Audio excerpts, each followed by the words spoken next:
నిజామాబాద్ జిల్లా ఇన్ఛార్జ్ మినిస్టర్గా అధికారికంగా ఈ యొక్క జిల్లా అధికారులు కలెక్టర్ గారు వినయ్ కృష్ణారెడ్డి గారి అధ్యక్షతన నిర్వహించడం జరిగింది.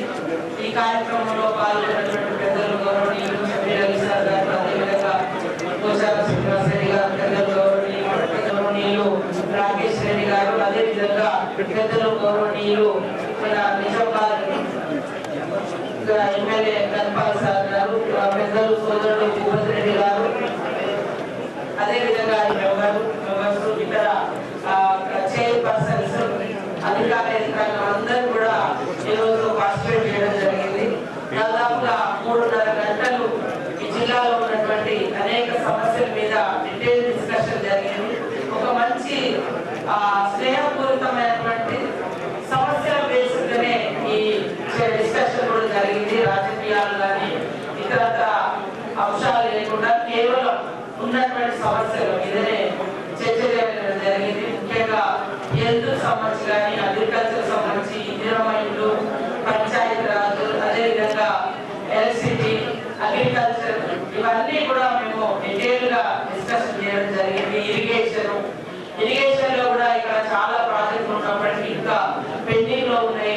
తర్వాత హాస్పిటల్స్ కూడా కొన్ని సమస్యలు వలయంలో ఉన్నాయి. స్కూల్స్ లలో కూడా కొన్ని ఫెసిలిటీస్ లేవు.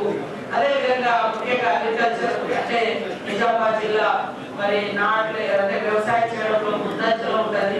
మనకి SRSP కానీ ఇతర ప్రాజెక్టులతో ఎక్కడ కూడా యూరియా పెస్టిసైడ్ సమస్య లేకుండా జిల్లా యంత్రాంగం, కలెక్టర్ గారు, స్థానిక ప్రజాప్రతినిధులు, అగ్రికల్చర్ డిపార్ట్మెంట్ అంతా కోఆర్డినేషన్ చేసుకొని ఏ రోజు ఎక్కడ ఏ రైతులకు ఏది అవసరం ఉంటుందో ఆ ప్రకారంగా ఇవ్వడం జరిగింది. సో ఇది మాకు చాలా సంతోషాన్ని ఇష్యూస్ లేకుండా రాబోయే కాలంలో కూడా ఈ జిల్లాలో ఉండేటువంటి అన్ని సమస్యలను ఖచ్చితంగా అడ్రస్ చేస్తాం. వాటి పరిష్కారానికి కృషి చేస్తాం.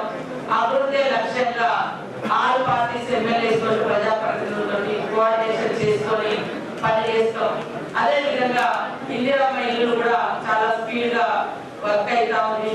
దాదాపుగా మహిళా సంఘాల సభ్యులకు ఎవరికైతే ఇల్లు వచ్చి ఇల్లు కట్టుకోలేని పరిస్థితిలో ఉన్నారో 20 కోట్ల రూపాయల వరకు కూడా బ్యాంక్ లింకేజ్ ఇందిరమ్మ ఇళ్ల నిర్మాణం కోసం కూడా కలెక్టర్ గారు, మా స్థానిక ఎమ్మెల్యేలు, పెద్దలు అందరూ కలిసి వారికి ఇవ్వడం జరిగింది.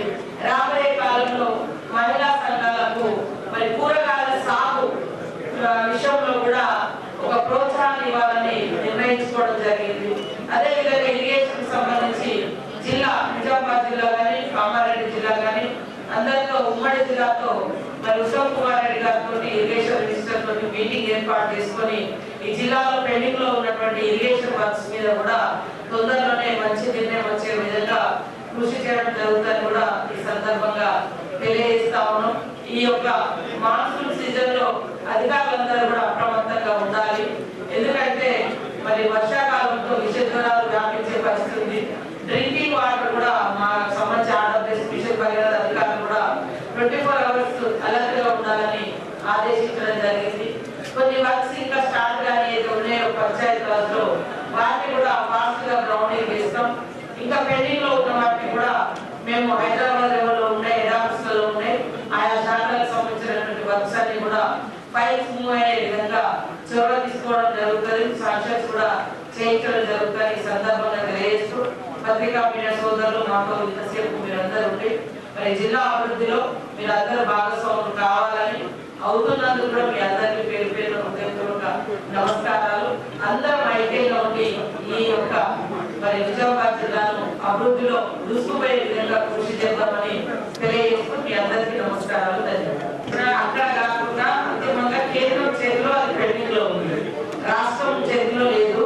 కాబట్టి కేంద్రం మీద ఒత్తిడి తీసుకురావడం కోసం కేంద్ర ప్రభుత్వం కూడా సానుకూలంగా స్పందించాలని కోరడం కోసం పార్లమెంట్ గారు, రాష్ట్రపతి గారిని కానీ మేము కలవాలని నిన్న క్యాబినెట్ నిర్ణయం తీసుకుంటున్నాం. వాళ్ళు కొంతమంది బీఆర్ఎస్ నాయకులు అసలు ఓటింగ్ అంటే సర్వేలోనే పాల్గొనలేదు. కుల సర్వే జరిగిన సర్వే ఈ రోజు అంటే పబ్లిక్ అంటే బీసీ వర్గాలకు అది ఇక్కడ బిల్ అవుతుంది కాబట్టి వాళ్ళు ఈ రకంగా చేస్తున్నారు కావచ్చు. సరే